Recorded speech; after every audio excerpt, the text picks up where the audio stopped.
अभी बहुत सारे न्यूज चैनल में चलते रहता है कि गौ हत्या बंद होना चाहिए। आप इसके खिलाफ है कि नहीं? देखिए, गो हत्या तो बंद होना चाहिए। बोले कि गौ हत्या बंद होना चाहिए, खैर बंद होना चाहिए, चलिए अच्छी बात है, बहुत बढ़िया बात है, बंद होना चाहिए। लेकिन गौ हत्या के साथ साथ जीव हत्या भी बंद होना चाहिए। जैसे कोई चिकन काट रहा है, कोई बकरे को काट रहा है, ये सब बंद होना चाहिए कि नहीं? आप करते हैं? अभी मैं मांसाहारी तो हूँ, झूठ बोल के। मतलब आप भी चिकन मटन खाते हैं? हम चिकन तो नहीं खाते हैं, मटन खाते धीरे हैं? धीरे मटन खाते हैं। तो जो बात सच्चाई है, अभी आपने सोचा है कि पॉलिटिक्स में अगर सोनू सिंह आ जाते तो भला हो जाता? बीजेपी लोग समझते हैं क्योंकि हम गो हत्या का विरोध करते हैं, हम लव जिहाद का विरोध करते हैं। देखिए, सबसे पहले राजनीति से उठकर एक बात कहेंगे, शिक्षा और स्वास्थ्य। अब देखा जाए कि गरीब लोग, हर नेता गरीब की बात करता है, गरीब का नाम लेकर सरकारें बनती हैं और गरीब के बोल कर मसीहा बोलकर यहाँ के विधायक भी जीतते हैं।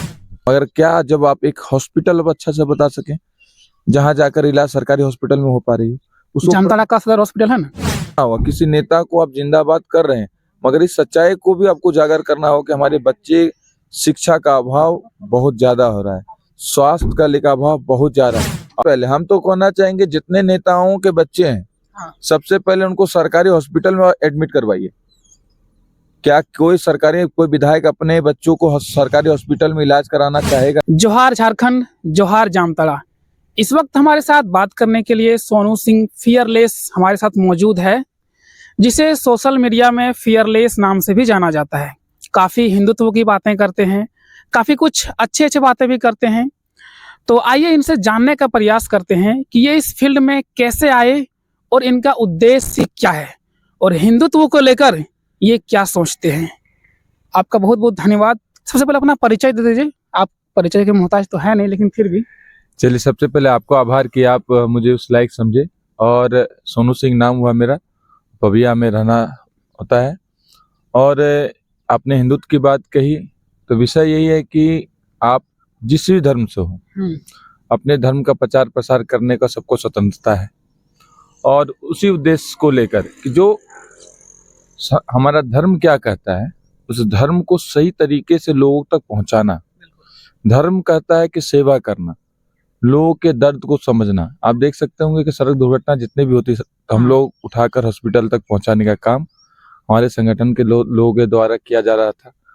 तो उस विषय को समझाने की सेवा कैसे किया जा सकता है, ये भी एक सेवा है। क्योंकि आप सड़क पर देखिए लोग वीडियो बनाकर छोड़ देते थे, फोटो दिया, आप कीमती वक्त देना नहीं चाहते थे। मगर यही समझिए कि अगर उनके परिवार के कोई सदस्य हों तो वो तुरंत व्याकुलता के साथ उस काम को करते थे। तो ये संसार में रहने वाले हर प्राणी के अंदर हम भगवान बसते हैं। हमको यही बताया गया, हिंदू समाज बताता है कि आपके अंदर भगवान बसते हैं, तो उनका भी सेवा करना चाहिए, उनका भी रूप करना चाहिए। तो ये समझाने के बाद परिवर्तन को दिखा। अच्छा, आप पॉलिटिकली काफ़ी एक्टिव रहते हैं, मतलब काफ़ी एक्टिव थे, अभी तो थोड़ा कम हो गया है। तो आप ये पॉलिटिकल लाइन में आप कैसे आ गए? देखिए, पॉलिटिकल तो कभी हम रहे नहीं, मगर क्या है कि सेवा भाव करते करते लोगों के बीच में परिचय जो बढ़ता है, तो लोगों की सोच, आपकी अभिलाषा आकांक्षा बढ़ती है कि भैया आप इतना कर रहे हैं तो इस चीज पर भी आप ध्यान दें। मगर आप जो लोग आपको प्यार करते हैं, समझते हैं, उनकी आकांक्षाओं को पूरा करना भी आपकी एक जिम्मेदारी बनती है। अच्छा, कभी आपने सोचा है कि पॉलिटिक्स में अगर सोनू सिंह आ जाते तो भला हो जाता? देखिए, राजनीति ऐसा क्षेत्र है कि वो भी एक सेवा ही है। मगर आप किस रूप से करना चाहते हैं, किस माध्यम से करना चाहते हैं, और लोग आपको अगर चाहते हैं, अगर वो चाहते हैं कि आप उस क्षेत्र में आए, तो फिर जनता से बड़ा अपना हम है। चलिए, और एक चीज, काफी आपने देखा होगा कोई इंटरव्यू वगैरह, बहुत सारे न्यूज चैनल में चलते रहता है कि गौ हत्या बंद होना चाहिए। आप इसके खिलाफ है कि नहीं? देखिए, गो हत्या तो बंद होना चाहिए, क्योंकि जो एक देखिए, ये देश सेकुलर देश है और यहाँ सभी धर्मों को मानने वाले लोग रहते हैं। और ये देश हमारा सभी धर्मों को सम्मान करना सिखाता है और मिलजुल कर रहना सिखाता है। और सनातन में गौ माता को माँ का स्थान दिया गया है। अगर एक समाज उससे प्रेम करता है और इस देश में लोकतांत्रिक अधिकार के क्षेत्र में भी तो लोगों को समंजस बना कर रखने के लिए, उस धर्म का प्रेम को बढ़ाए रखने के लिए उनका सहयोग करना चाहिए। अच्छा, गो हत्या और जीव हत्या, क्योंकि आप बोले कि गो हत्या बंद होना चाहिए, खैर बंद होना चाहिए, चलिए अच्छी बात है, बहुत बढ़िया बात है, बंद होना चाहिए। लेकिन गो हत्या के साथ साथ जीव हत्या भी बंद होना चाहिए। जैसे कोई चिकन काट रहा है, कोई बकरे को काट रहा है, ये सब बंद होना चाहिए कि नहीं? देखिए, बहुत अच्छी बात आपने कही कि हत्या तो होनी नहीं चाहिए, मगर क्या है कि ये सोच किस बिंदुओं तक इन विचारों को आप पहुंचाने में सक्षम हो, इन विचारों को कितने लोग तो आप समझा सके, एकजुट कर सके, इन विचारों को संगठित किस तरह से ला सके, अगर लोग इस बात को समझ जाएं तो बड़ा आसानी तरीके से बंद हो सकता है। मगर इसके लिए आपको बहुत प्रयास करना पड़ेगा। केवल कह देने से कि नहीं बंद हो जाना चाहिए, देखिए बंद हो जाना चाहिए एक बार आपको बोलने से नहीं, उसके लिए आपको संघर्ष भी करना पड़ेगा। बिल्कुल बिल्कुल, संघर्ष तो करना देखिए, पड़ेगा। इंटरव्यू देना बड़ा अच्छा बात है, बड़ी बड़ी बातें बोल देते हैं लोग, मगर उसको सबसे पहले अपने ऊपर अनुसरण करना पड़ता है। तो अनुसरण पहले अपने ऊपर कीजिए, तभी आप किसी और को बोल सकते हैं।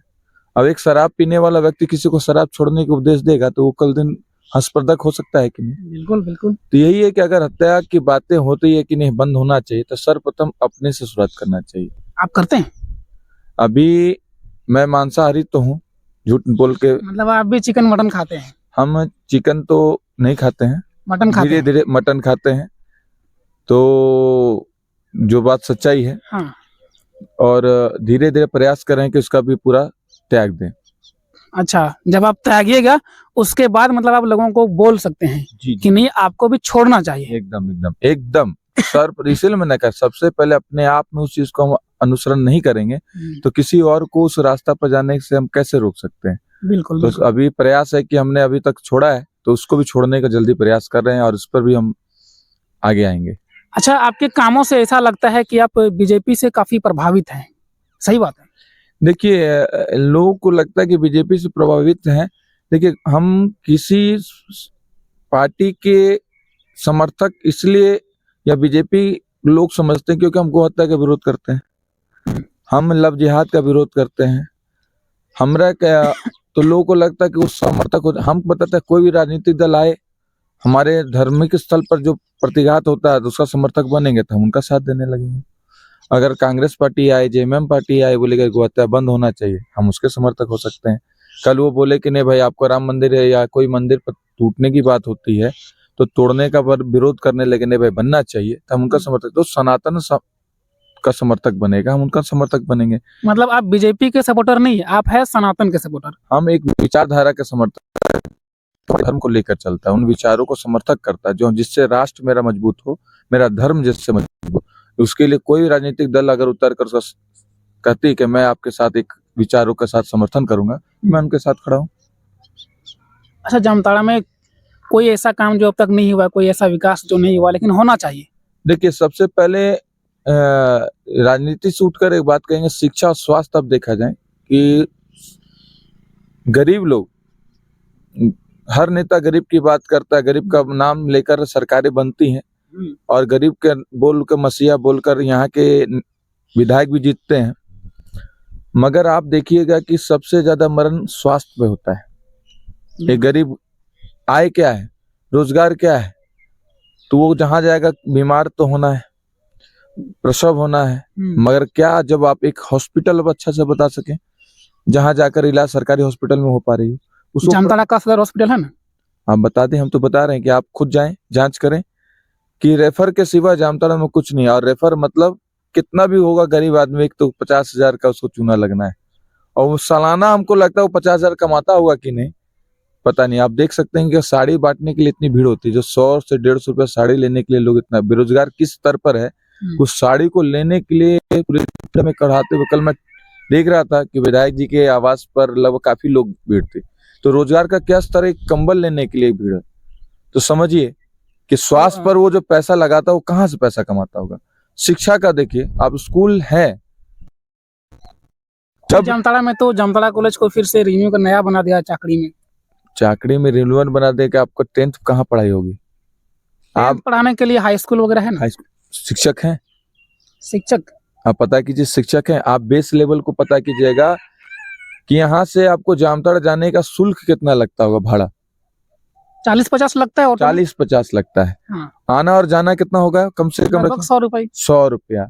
और हम ग्रेजुएशन की पढ़ाई करने के लिए 100 रुपया, मतलब अगर एक बच्चा, घर पर 2 बच्चे हैं हम्म। तो समझे महीना एक परिवार को कितना देना पड़ेगा? 100 रुपया पर डे लग रहा है, यानी कि 3,000 एक महीने में, 2 बच्चा है तो 6,000। सिर्फ भाड़ा का 6,000 उसको देना। हाँ। तो सोचिए एक साधारण परिवार के, मध्य परिवार के उस बोझ को उठाने के लिए वो तत्पर है क्या? वो 6,000 रुपया देकर बच्चों को शिक्षा दे पाएगा क्या? ये पापी पेट उसको कहीं न कहीं हमारी प्रतिभाशाली बच्चों के अंदर को शिक्षा नहीं देने का कारण वो आर्थिक हो जाता है। अच्छा, मतलब आपके हिसाब से जामताड़ा में बढ़िया शिक्षा होनी चाहिए। अभी जो शिक्षा की स्थिति है मतलब काफी दयनीय है। दयनीय देखिए, आप नैनपुर प्रखंड में आपको ग्रेजुएशन का होता है क्या? नहीं होता है। आप सोचिए कि वहाँ के क्षेत्र, मूली पहाड़ी का क्षेत्र का हो गया, आप करमदाहा क्षेत्र को देख लें, आप चले जाएं चैनपुर तरफ चले जाएं, हाँ। तो यहाँ से जामताड़ा की सुविधा होती है, वहाँ बच्चे पढ़ने जाएंगे। आप सोचिए मजदूरी कर कर 10,000 रुपया महीना कमाने वाला पिता अपने 2 बच्चों को शिक्षा क्यों नहीं दे पाता है? क्योंकि उसको पेट, उसके भूख को मिटाना ज्यादा आवश्यक समझ में आता है, उसके तन को ढकने की आवश्यकता ज्यादा समझ में आता है। तो शिक्षा क्या होती है? कहीं ना कहीं दम तोड़ने लगती है। क्यों? क्योंकि सरकारी आपको स्कूलों में जो शिक्षा देनी चाहिए, जहाँ सरकारी की व्यवस्था होनी चाहिए, उस स्तर पर नहीं हो पा रही है। ये सच को आपको स्वीकारना होगा, समझना होगा। किसी नेता को आप जिंदाबाद कर रहे हैं, मगर इस सच्चाई को भी आपको उजागर करना होगा कि हमारे बच्चे, शिक्षा का अभाव बहुत ज्यादा हो रहा है, स्वास्थ्य का लेकर अभाव बहुत ज्यादा है। और आप क्षेत्रों में आसपास देख लीजिएगा, कहीं भी उसको जमीन बेचना पड़ता है, अपने कीमती सामानों को बेचना पड़ता है, क्योंकि इलाज जरूरी, जिंदा रहना जरूरी है। तो इस पर कौन काम करेगा? अच्छा, मतलब जामताड़ा में एक शिक्षा में सुधार होना चाहिए और प्लस में स्वास्थ्य में सुधार होना चाहिए। सबसे पहले हम तो कहना चाहेंगे, जितने नेताओं के बच्चे हैं, हाँ। सबसे पहले उनको सरकारी हॉस्पिटल में एडमिट करवाइए।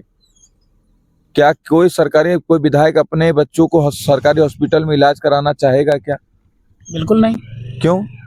जब आप वोट लेने के लिए, जो जनता आपको उस लाल बत्ती में घूमने के लिए इजाजत दे, आप उस 2 लाख रुपए सेवा का शुल्क ले रहे हैं, तो कहीं ना कहीं आप वहां नहीं रखकर हम बच्चों का क्या है, जीवन से आप खेल रहे हैं। आप अपने बच्चों को उस सरकारी स्कूल में पढ़ाएंगे क्या? क्यों?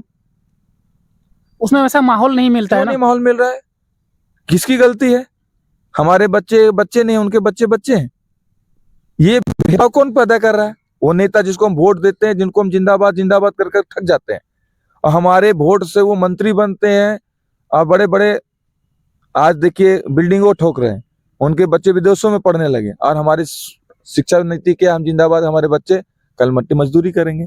कंबल बांट दिया नेताजी ने, कंबल बांटने की आवश्यकता क्यों आ रही है? अच्छा, कंबल बांट रहे हो तो एक अच्छी बात है ना, गरीबों को कंबल बांट रहे भाई बढ़िया बात है, मगर बांटने के उद्देश्य क्या? वो खरीद क्यों नहीं पा रहे हैं? ऐसा रोजगार हम क्यों नहीं उनको दे रहे हैं? आज हम आपके आगे हाथ ना फैलाएं, ये आवश्यक, वैसा ना आपको मजबूती करना है। चलिए, वो तो हमारा देश में ऐसे सिस्टम हो गया है, क्योंकि जब केंद्र सरकार है वो खुद 5 किलो राशन दे रहे हैं। मेरा किसी राजनीतिक दल के बारे में बात नहीं हो रहा है। हाँ। मेरा एक ये सामाजिक बात व्यवस्था की नेता के, हाँ। कि कोई भी सरकारें आए जाए, पर इस पर बात होना चाहिए। स्वास्थ्य और शिक्षा पर बहुत जोर से बात होना चाहिए, जो मध्य परिवार को, लोगों के लिए सबसे बड़ा खतरनाक चीज है। आर्थिक पूरा कमजोर करने का काम शिक्षा, प्राइवेट स्कूलों की फीस को आप देख लीजिए। अगर आप बच्चों को पढ़ाना चाहते हैं, देख लीजिए, क्या मैं आपको आसपास के जितने भी प्राइवेट स्कूल की फीस क्या है आप पता कीजिए। आपका रोजगार, मध्य परिवार रोजगार कितना करता होगा? 20,000, 25,000, 30,000, बहुत ज्यादा 30,000 हो गया। आप सोचिए यापन कैसे आपको करना है? समझिए इस विषय को, कोई बोलने वाला नहीं। आप मुरली पहाड़ी में देखिए स्वास्थ्य केंद्र बना हुआ है, डॉक्टर हैं क्या? बिल्डिंगें तो बन गई। तो बिल्डिंग को बनाने का उद्देश्य क्या होता है? वहां व्यवस्था पहले से तैयारी करना कि अगर वो बिल्डिंग बने तो वहां डॉक्टर उपलब्ध हो। बिल्कुल। अभी हम नैनपुर में आपका एक हॉस्पिटल है, आप पता कीजिए वहां पर व्यवस्थाएं दी गई है क्या? कोई कल दिन हंगामा जनता करती है, तो जनता उस चीजों को उपलब्ध कराना किनका काम है? जो नेता को वोट दे रही जनता, आपको आगे बढ़ा रही है, कोई भी हो, किसी भी पार्टी से हो, तो छला कौन जा रहा है? छला जनता जा रहा है। क्योंकि उनको तो, उनके बच्चे क्या विदेश में पढ़ेंगे, उनके बच्चे क्या होगा कि विदेशों में इलाज हो जाता है। आप देख लीजिएगा, चार्टर्ड प्लेन आता है, उनको कहीं और जाके इलाज हो, उनके जान बचाने के लिए कई तरीके से व्यवस्था। पर जीवन तो दोनों का मूल्यांकन एक हो सकता है ना। लेकिन अभी की अगर हम लोग बात करें, वर्तमान की बात करें, तो जनता पूरा खुश है सरकार से, क्योंकि उनको मैया समन योजना का लाभ मिल रहा है। देखिए सरकार से खुश है, देखिए क्षणिक लाभ। आप कहीं जाके पूछिएगा, आपको कहीं जाना है रोजगार के लिए, अगर आप अकाउंट में देखिए कहाँ पैसा, अब उनसे पूछे शिक्षा आप कहाँ तक जा रहे हैं। आपको किसी पर आश्रित क्यों ना, अगर 1 महीना 2 महीना अगर रोक दिया जाएगा, वो मैया योजना रुक जाता है, फिर वो कहाँ जाएंगे, कहाँ विकल्प है। जैसे पहले से जिंदगी चल रहा था वैसे ही। तो क्यों चल रहा है, उसको बेहतर हम तुलनात्मक किसी सरकार से क्यों करें, हमने आपको चुना बेहतर करने के लिए। तो बेहतर क्या हो सकता है, शिक्षा स्वास्थ्य की मांग कर रहे हैं। बिल्कुल। जब हम शिक्षित अच्छे तरीके से हो जाएंगे तो रोजगार का तलाश हम खुद कर सकते हैं। आप कहीं आप बाहर विदेश में भी जाकर पढ़ाई अगर यहाँ कर लिया, अगर विदेशी कंपनी आती भी है तो आपको कहीं नॉलेजेबल पर्सन है तभी ना उस चीज को हासिल कर पाएंगे। हाँ, ये बात तो है। आप देख लीजिए सरकारी स्कूल के बच्चों को इंग्लिश बोलने में कठिनाइयां आती हैं। बहुत ज्यादा कठिनाई होती है। क्यों होती है कि वही सेम चीज आप देख ले, प्राइवेट स्कूल के बच्चों को अंग्रेजी बहुत अच्छे तरीके से बोल लेते हैं। सरकारी स्कूल में वैसा माहौल नहीं है ना अंग्रेजी पढ़ाने तो का। माहौल बनाएगा कौन, उसका जिम्मेदार कौन। सरकारी स्कूल के मास्टर का फीस उनके वेतन को पता है आपको कितना होगा? 40-50 हो सकता है। उनके बच्चे कहाँ पढ़े उनसे पूछिएगा। उनके बच्चे तो प्राइवेट स्कूल में पढ़ते हैं। प्राइवेट सोचिए कि जो बच्चे जो अपने सरकारी स्कूल में आके शिक्षा दे रहा है वो अपने बच्चे को उस स्कूल में नहीं पढ़ाना चाह रहा है। जो नेता को हम वोट दे रहे हैं वो अपने बच्चों को सरकारी स्कूल में नहीं पढ़ाना चाह रहे हैं। वो नेता अपने सरकारी हॉस्पिटल में हमको अपने बच्चों को इलाज नहीं कराना पा रहे। तो समझिए गलती कहाँ आ रही है। तो क्या हमारा जीवन किसी और प्रधानमंत्री का जीवन में कहीं अंतर हो सकता है क्या? यहाँ मुख्यमंत्री का जान हमारे जान में अंतर है क्या? हमारे जामताड़ा के विधायक का जान हमारे जान में अंतर है क्या? दोनों का जीवन तो एक ही है। बिल्कुल। संवैधानिक तरीके से देखा जाएगा, किसी का कोई प्राण लेता है, दोनों का प्राण की कीमत एक ही हो सकती है। बिल्कुल। तो फिर ऐसा भेदभाव क्यों हो रहा है? ये सिस्टम के जिम्मेदार कौन है? ये कौन तलाशेगा? आप ये सिस्टम का जिम्मेदार तो हम लोग खुद हैं, क्योंकि अगर हम लोग कोई एक ऐसा सरकार चुन रहे हैं जो जनता के हित में बात नहीं कर रहा है, शिक्षा के हित में बात नहीं कर रहा है, तो उसका जिम्मेदार हम लोग हुए ना। वही तो